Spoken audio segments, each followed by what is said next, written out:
Hello members, it's LA. It is November 9th, 2014. Here we are again with another week of strength.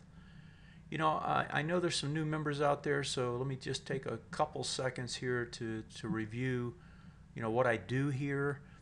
Each week, of course, I do a weekly view. I try to give you some educational material as well as actionable material in terms of what this market's doing and where it looks like it's going, both from a technical and a fundamentals perspective. So, without further ado, and then we also look at our portfolio, right? I have a portfolio I manage, of course, and you have access to. And we look at that, where it is, where it should be, what we're trying to do with it, why we're doing what we're doing. So all of that, of course, wrapped up in a weekly review that you get every Sunday morning. So let's get started here. So it's the 9th. Last week, markets moves up, but really didn't make much headway in terms of where it went.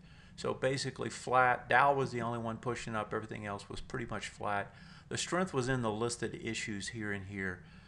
Percentage-wise, is up pretty good for the year. So what does this all tell us, right? What's kind of the technical and fundamental picture? If I look at what's happening here, even though we didn't add to our gains last week, this market is running higher and is doing so without any kind of pullback. So if I pop over to the S&P, we've had this huge spike back up. Now typically, in other times, typically you wouldn't see this kind of stuff over and over, but as we've seen many times now, if we look at like a monthly chart, these kinds of pullbacks tend to get bought right away. Every one of these, right? They don't correct anymore. Now I'm sure at some point that's going to change, but right now that's not the way this market's behaving, and a lot of that has to do with central banks, which we've talked about before, but I'm not going to go into today. What I want to go into today is, there are some huge structures in place here if this thing pushes higher. For example, if I just take, if I take the ABCD structure, which may get rewritten at some point, but right now that's a huge ABCD structure and there's no pullback associated with it. If I take a different view of it and take a range view, just take the most conservative range, which is that original range that we had up here. Just project that one forward, right? That takes you up a decent amount. It's not a small number. It takes you up about 2070 or so. So these numbers, are fairly large at this price point, and they could get larger. There's nothing to stop us from pushing up here and continuing to push up, even though we had this week of consolidation. And matter of fact, the fact that we got consolidation is actually quite bullish. And what I mean by that is when we get retest regens that hold, we haven't got one here yet, but we'll look at those that we have. In other words, when this comes back, if it holds in this area, that's bullish. And so the fact that you pull away gives you a little room when you come back to actually hold. The hardest thing is when you push up like this and you come back immediately, right? Those are hard to hold. But in the case of this market, those are even holding. So if I go over to the NASDAQ, for example, where it happened, straight up move, spike over the highs, right? And it actually spiked over 2 swing point highs. So you get over the highs, and what does it do? It immediately comes back and does the retest on this bar. So 2 bars in, right? You break out, 1 more bar back. What is that? It's a retest regen off this prior swing point high. So you can see how that, has a harder time to stay up. But what has it done? It's done exactly that. It's stayed up. It's 6 days consolidation at the highs after a huge push. That's bullish. There's no other way to look at it, right? That's what's happening. So after this time compressed high percentage move to the upside, it's consolidating. It's consolidating in a nice tight range right up here at the highs, right? And that, when you think about it, this consolidation up here at these highs, that's bullish. That's a good thing, not a bad thing. That just tells you that buyers are going to be out there buying every dip, no matter how shallow. And so that first dip that has some significance to it, when it comes back, it's probably going to be a good buy, and we need to think about it from that perspective. I want to talk about just quickly here the typical process, right? Typically what happens is the best stocks, the ones that are perceived as the best, when you get these kinds of moves, there's at least, if these moves are going to last 2 or 3 months, where you get, and let me pull up a weekly chart here, when you get a leg up like this, it's going to last. In this case, the low was April, and the run lasts until the top's out at July. So you get about a 3-month run. Okay, so on those kinds of runs, typically, what's going to happen is the perceived stocks that are the best, they're going to run higher initially in that initial surge. In other words, all the money's going to fly into those and push them higher. After that, the more okay stocks, if you will, they kind of play catch up with the best stocks. And the best stocks, at that point, they just kind of levitate. Well, that's kind of what you're seeing in the indexes, and if we looked at sectors, you would see it in the sectors. For example, one of the things that's probably most bullish right here is the way the financials are behaving, because of the yield curve is in their favor the way it's playing out. And so if I pop over to the financial sector, you get this perceived value that pushes this thing straight up. And look, this one's not even taking a break. It consolidates 3 days, consolidates 3 days. This is the one that's been pushing. You can expect this to consolidate here at some point. What's it going to do? It's going to do a retest regen when it does it. It already did it here. It can do it again there. But that's the sort of, sector and stocks within that sector that have been perceived as the best. Now, the ones that are perceived as the worst, not the worst, but less best, is like energy, right? But look at what energy's doing. Energy now is starting to outperform, whereas if you look at, let's say, something that's already performed quite a bit, let's look at the XLU. XLU is starting to consolidate after the big run. And so for whatever reason that this was stronger, it's made its push. Remember, this held up when the rest of the market sold off. So what does it do? It pushes first. Then things that were lagging, or not lagging, but now have favorable, light on them, or making that big push and don't want to come in. And then those that are the laggards are the ones that are starting to push now. That's rotation. And that's the sort of thing that's happening here as these play catch up, right? The others levitate, and then you get this rotation that's going on. This rotation goes back and forth between the best and the okay stocks until you eventually start to see even the terrible stocks start to push up. In other words, they're really grasping for something. That's usually towards the end, right? At some point when this starts happening, usually the valuations are really stretched. You can't justify it anymore on a fundamental basis even. And that's when you eventually get some sort of a sideways consolidation or more serious pullback. So if this particular move is going to happen and last 2-3 months, and it can, and it looks like it will, that's the sort of process that plays out. What would I be watching for in the coming week? I want to see strengthening in these weaker sectors. I expect that to happen. That's what I'll be looking to see, and the consolidation in the stronger ones, right? I want to see the stronger sectors eventually start seeing the buying reappear. I don't know that will happen this week, but if it does, again, that just tells you how strong the market is. If we do get a retrace, you want to watch those retest regen zones. So I just showed the XLF. If we let's look at, say, the SOX, for example, which is on a different time scale. Here's the high. That was the breakout. You see how it held? Here's a high. It just broke out. It's trying to hold. So that's the sort of thing you want to see. You want to see these retest regens, and they don't all have to hold, but most of them should hold. If they do, right, that's telling us this market's probably going to go higher, right? That gives us the confidence to stay with the trades. And right now, you can see how this one's retesting, has no volume, looks like it's going to try to hold. There's a big gap underneath, but if it holds, again, it's a strong sign that this market wants to trade higher.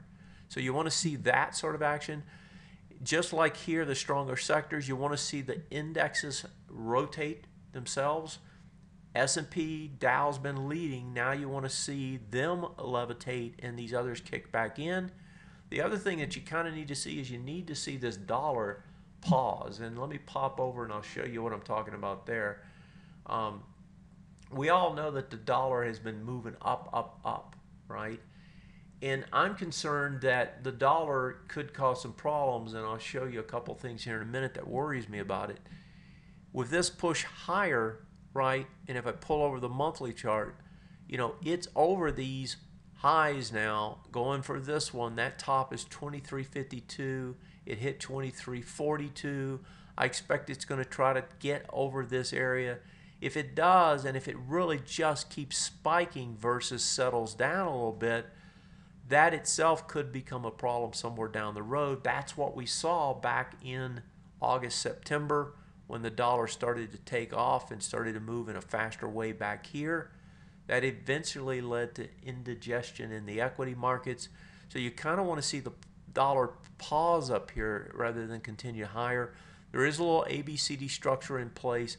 I would like to see that, right, contain this thing. So you go up, you hit that 52 number, 52, 50, you know, 9, 60, whatever, and then you levitate, right? That gives the equity markets the room to continue higher. So I would like to see that. That's what I'd be looking for. Fundamentally, you know, the biggest fundamental clearly is the central banks. You know, ECB now is simply saying that they're going to add if they need to. You saw, you know, talking about the currencies, you saw how the FXE this week broke down. Let me pop that up. So we had a breakdown here, gets under a swing point low. It's going to come back, retest, regen lower potentially. It's trying to get down on a monthly basis to these lows. If it gets down there and breaks, that's going to be a serious problem probably as well. In other words, a fast move in the dollar, because this is 50% of the dollar index. But again, if this thing levitates in here, you know, then that gives, and it probably will actually, that gives the equity markets time to continue without any kind of huge disruption volatility-wise based on fast currency moves. Because anytime you get fast currency moves, there's somebody on the wrong side of that trade, and they're going to have to move fast to get out of it, unwind things, and that creates a lot of issues. You know, at least short term, that is, I believe, what really drove the issues. You know, spreads tighten and so forth. Economic data, you know, the economic data so far has been decent. You know, the economy, U.S. economy still looks on track growth-wise. The Fed isn't rocking the boat on the rates. I saw, you know, I was looking at the futures markets on rate increase. They've pushed it out now to September from June. So, I mean, it's like the best of all worlds here. You have the rest of the world doing easing. You have us doing well economically, and the Fed is not raising rates yet. Earnings day in next week. That's been a positive for the most part. They weren't bad overall. And this whole split with the election this last week, where, you know, Washington is more split. In other words, the Republicans took both chambers of the House. That also usually is a positive. Fundamentally, Russia is a fundamental problem. The ruble has been under huge pressure with oil collapsing like it did, although I do think oil is probably about as far as it's going to go for now. That this is probably going to stabilize, but if they don't stabilize in Russia, he's going to have to create problems, Putin is. And so that's going to be agitation in Ukraine, elsewhere. That's a fundamental negative. The currency devaluations I was just talking about would be a negative. And the other negative fundamentally is that there's really no obvious catalyst going forward, and we'll talk about that when we get to the economic session. But there's no data coming out. The earnings are over. There's really no catalyst to kind of drive us here now, which could, you know, allow us to pull back in. Technically, you know, there's a week of consolidation we just talked about. Another thing we haven't talked about is the MTTFs. Now, you remember, these things were stretched, and let me pull up the indexes again. These things were really stretched before, and they couldn't get going. And that they were so extended that they needed to reset. Well, we got those resets. So if I pull up the Dow, for example, and pull over the MTTFs on it, I mean, just look at the numbers here. Remember, we were so stretched that we couldn't get anything going. In other words, we needed a reset to get something going. Now we're back at 50 on the intermediate. These were at 80 and 90, and this one's the most stretched now. Bullish, 8.6 on the short term. This can last, this can last a good 6-8 weeks. So we've got we have a process here by which these can move into the end of the year now without being too stretched. And that's a big positive. That's something we didn't have. If we look at the S&P 500, for example, let me grab the MTTFs there. 8 here, just turned bullish there. That was just barely starting, right? You can see how this can go another long leg to the upside. And it's that way across the board. That's a good thing. That's a very positive thing. And it's something that needed to happen, happened, and now we can. We got these large ABCD structures, and so far the other thing is, we thought maybe a week ago we could get sell the news, didn't happen. We thought this week potentially we get sell the news, didn't happen. When that doesn't happen, again, you look at things and you say this probably should happen. If it doesn't, it tells you something. In this case, it tells us the market is even stronger than we think. Earlier, I said that the currencies, they could lead to problems.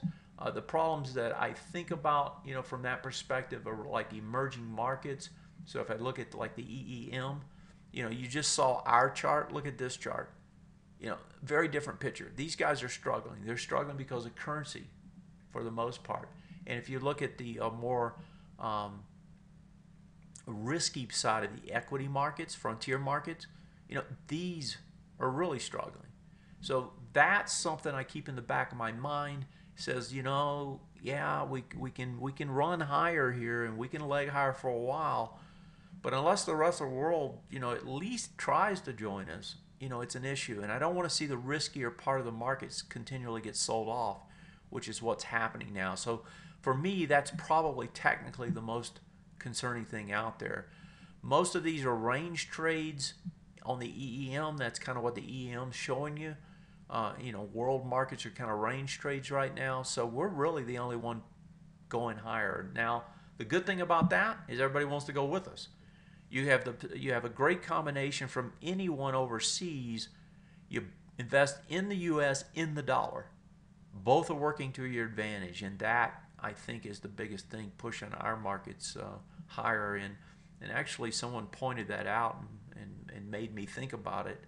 Sometimes even a commentator like me that's been around a long time will, overlook simple things, and it's great when you guys provide feedback. Economics and earnings, there's really not much this week. There's some industrial numbers that come out early, and then there's some GDP numbers later. CPI numbers, of course, continue to be a big deal. If they come in weak, then people think more QE in Europe. If the GDP comes in weak, same thing. If they come in about even, a little bit less, if you're bullish, you want these numbers all to support what everybody thinks is going to happen. And so, not off the board in any case, much higher, much weaker, right? As long as it's kind of in the ballpark and supports the idea that Europe's going to ease more, markets will like it. If I look at the bottom line here, there's really nothing here yet to tell us this thing's going to pull back. There's nothing to say that, right? We can pull back at any point, just like I said last week. That first pullback, when it finally comes, and you get it, and I'm talking about not an hour or two, but 2 or 3 days. It's going to be a buying opportunity, and you're going to be able to look at those retest regions across indexes, across sectors, and decide, is it a buying opportunity? And I suspect it will be. The problem this week is that we have no catalyst, and that says, that we can get a pullback. If we do, we want to increase our portfolio size, right? We've already inched into some more stuff, but we haven't got it up nearly where we want it, but you can't buy it when it's so extended. So I'll talk about the portfolio next, and I'm going to spend a little bit more time here on the portfolio than I normally do because I want to talk about where we are and what we're trying to do, and I want to bring up about 4 new issues for you to take a look at for yourself, and then I'll be trying to do something with myself. Last week we added some ETFs. We did ETFs because we wanted to get longer, but we didn't want to take too much risk. So rather than take risk in an individual stock, for the portfolio, I did something a little bit, more broad that one stock isn't going to hurt you. If you want to take more risk, as you can pop into the TNT room because there, I give you ideas. For example, a great idea this last week was Whole Foods. I mean, I talked about it. I actually did a video on it, and I talked about the setup and said, this thing can spike. It was earnings coming up, and it was set up well, and indeed it did. So, if you have time, pop into the Teach and Trade room. I have these ideas all the time. I pop them out there as I see things. Another one I talked about was Dig. I actually traded Dig. I didn't stay in it. I missed the big trade on it, but this one was starting to move too. And even though this doesn't look like much, that's a 10% move. These are not small moves. It's already had a huge move against it. It's getting a nice bounce. That was part of the rotation thought. But for the portfolio, it's a little bit slower, right? And so here we're trying to deal with things that, that can perform over time, and we're not going to get blown out on them. They're not day trades, I guess, is the way to say it. Last thing here, I'm going to talk about some young guns, and that was what I talked about, 4 more new issues. And I want to talk about those and what we do with those and why we're doing it. Position-wise, trading positions. We put on these 3 positions last week. Let's just pop through them right quick, and I'll just kind of highlight each one as we go through them and just tell you what my thinking is and what we're trying to do here. And let me grab the portfolio. There it is. So if we start with these, let's just go down the list. So DXJ, this is this is a play on Japan. We bought this first pullback right here, spikes up the next day. Now it's back there. What is it doing? It's doing a retest regen off this high. Yeah, can it go lower? Sure. It just jumped, 10% here. It can come all the way back down and fill the gap. So we have to be recognizing of that. But at the same time, with what Japan is doing, it's shock and awe, and they're going to try to push this higher. So we've just missed a second ad here at the lows on Friday. If we get it, great. We're trying to buy the retest regen off of this. We expect that high to be tested and potentially even higher prices to come. So that's DXJ. That's what we're trying to do there. VUG, this one is the Vanguard Growth ETF. I wanted to get in just the S&P basically, but I wanted to get into more of the growth names, thinking that they would outperform, and so far that's doing okay. If it comes back in, we'll try to add some more. If it stretches higher, then comes back in, then we'll try to buy that. Another name we got into finally was the consumer, and here the play is based on just the fact that the consumer is going to have more money in their pockets. It's not like their wages are growing, but their costs are going down. How's that? Energy. Oil plummets, gasoline plummets. That makes energy, that's one of the larger costs out there for most people, driving to and from work and whatever they do. That puts more money in their pockets. I've seen my gasoline bill go down, even though I don't drive that much. Anytime I fill up, it's $10 cheaper. Well, if you're filling up twice a week, that's another $20 in your pocket. That means you can spend that $20 going to a restaurant or going to the grocery store or whatever. That is the consumer, not the grocery store, but going to a restaurant, going to Six Flags, whatever, that type of stuff. So that's what this play is. I think you're going to see this one probably outperform as a result. The other one we got into earlier, and we actually happened to catch it exactly at the right moment, was UUP. Remember, we bought right before this breakout. The Japan, we bought the day before Japan took off, and it's been up since then. If it comes back in, we're going to buy the retrace. If it stretches higher, we're simply going to wait, evaluate. Maybe we sell some of it. This one we actually have a larger percentage in, so we have room to sell some. Those others we just took baby steps into. So this one we have some leeway, and we got a good pop out of it to start with. So that one's looking pretty good. AWK is our utility stock. You know, utility's been very strong. Had earnings, pops back down. Volume here wasn't great on the bounce back. I did like the way it bounced back, but at the same time, I think it's a little early to buy it again. We do want to buy the retrace here somewhere. I think the earnings look good, and the stock is behaving well off those earnings. ZLTQ, Zeltique Aesthetics. This is our, get rid of the fat play. This has a beautiful setup here. I like the way this stock continues to reward us, right? Nice big cup type formation, rounding bottom. It's up here over the highs now, retested on a daily. If you look at it on any time frame, this thing looks great. It's getting ready for a larger move. Now this is one of those young guns that I'm going to talk about here in a few minutes. This is the only one I have in the portfolio that's a young gun. In other words, it hasn't been on the market that long. It has all the characteristics that you look for in a stock that can run much higher. And if you look at this on a long-term basis here, folks, just think about the kind of ABCD structure on a very long-term basis that's in place. This thing went from $2 to $25. It can go from 13 to 100. This can be a big move over time.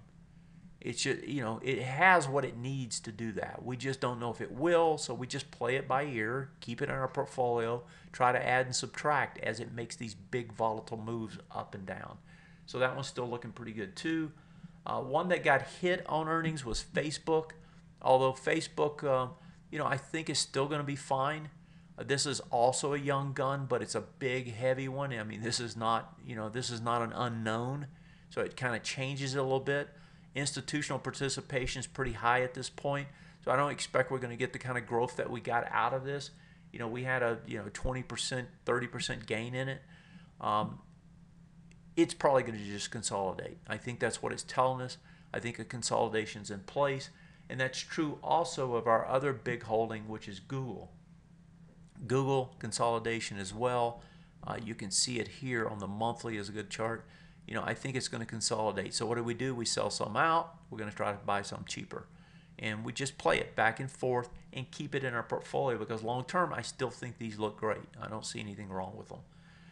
Let's go to the young guns. Let's think about stocks that can move still. And I've got 4 on my radar here that I've been looking at. And actually, I've looked at a bunch, but these 4 are the ones that I want to talk about. What is a young gun, right? To me, well, first of all, I've still got some orders out there for some other stocks, right? Because we want some of these solid, another ETF here potentially. Real estate's been looking great. Ash is an oil play. If you look at Ash, I mean, Ash looks great.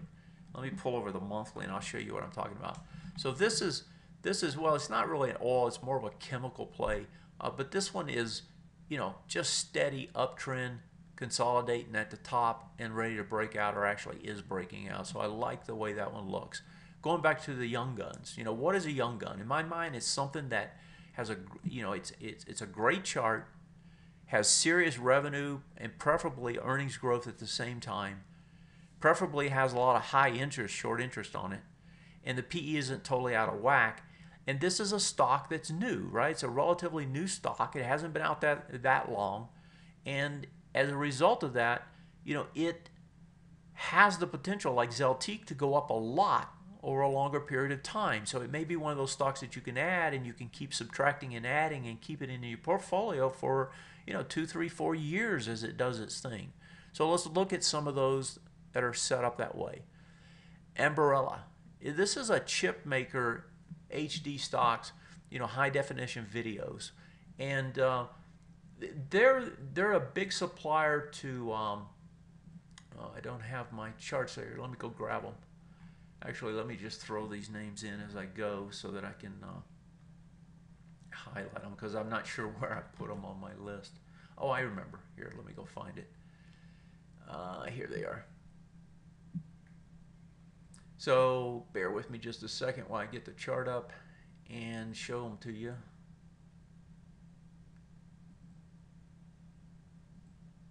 Oh my. Okay, I can't find them. Let me throw them in. So AMBA.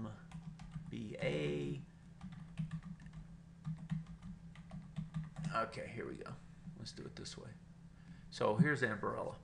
So this particular stock is they make the chips that go into these high definition videos. So GoPro, for example, is the highlight reel for them. Now GoPro, you know, rather than investing something like that, a lot of times you want to invest in picks and shovels. These guys are picks and shovels. They're the ones that supply the basic material that these high flyers can run on. But they also supply Google, and there's a lot of others that are going to get into the same market. You can see how that works, right? So if you're kind of the premier stock supplying those guys, and if you can line up the other big players, then you become the big supplier to these guys that are actually creating the end products. I like the spike up, right? It had a spike down when the rest of the market is, but these high flyers will do that. It's back up here breaking out now on this time frame. If you look at it on the weekly time frame, it's doing the same thing. If you look at it on the monthly time frame, here's where you can see, you know, it's broken out huge volume up here at the highs. I believe this one's going higher. And so we have to, you know, look at stocks like this and say, wow, ABCD structures are fairly large. This could go quite a bit higher still over time. You know, this is one you might want to play. So it's only 2 years public, double-digit growths and revs, a huge short interest in it. Another one, let me just put up the rest of them here. Another one is COTY. This is, this is Cody Inc. It's a pure play beauty company. They have all the major fragrances and cosmetic lines, and they supply all of these. And it's actually kind of surprising that, you know, they're in this high growth scenario, but you know, they're a young stock just getting started. Nothing major happening here, but they're at the top ready to break out on a monthly. And if I look at them on a weekly, also the same thing, coming back up there with nice high volume off the earnings. So this one is starting to set up. They got institutional support already, right? Because they're well known with the institutions. There is a high short interest in it. The fundamentals are not stellar. That's the one drawback on this one. But the charts are set up well, and I like the fundamental flows from the volume perspective. So that's another one that's a young gun potential. Another one is Mattress Firm. These are a retailer. They actually sell, you know, Sealy, all the major brands of mattresses from most of the major vendors. They got good rev growth. If you look at their chart, you know, they had this big spike up. Then when the market sold off, they sold down.